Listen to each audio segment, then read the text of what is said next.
The Lotus Sutra, Chapter 22, Entrustment.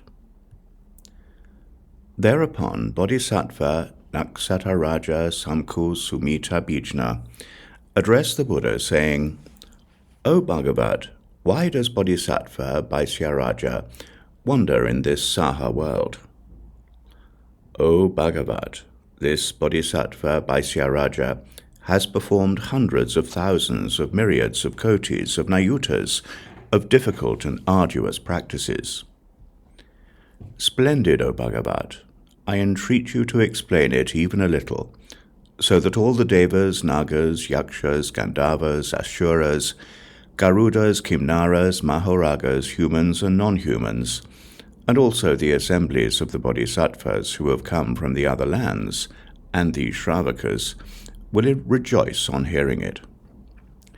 Then the Buddha spoke to Bodhisattva Naksharaja Samku Sumita Bijna, saying, In the remote past, beyond kalpas as immeasurable as the sands of the Ganges River, there was a Buddha called Chandra Surya Vimala Prabhasari, an arhat, completely enlightened, perfect in knowledge and conduct, well-departed, knower of the world, unsurpassed, tamer of humans, teacher of devas and humans, Buddha Bhagavat.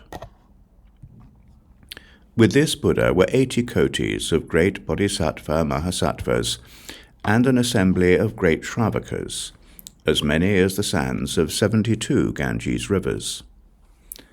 The lifespan of this Buddha was 42,000 kalpas, and the lifespans of the bodhisattvas were also equal to this. In his land there were no women, no hell-dwellers, no hungry ghosts, no animals, no asuras, and no calamities. The land was level like the palm of one's hand and was made of lapis lazuli.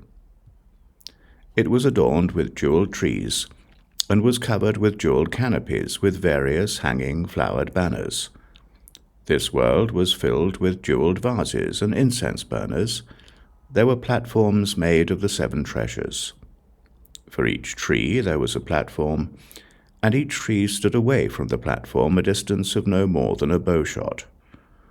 All the bodhisattvas and Shravakas sat under these jeweled trees.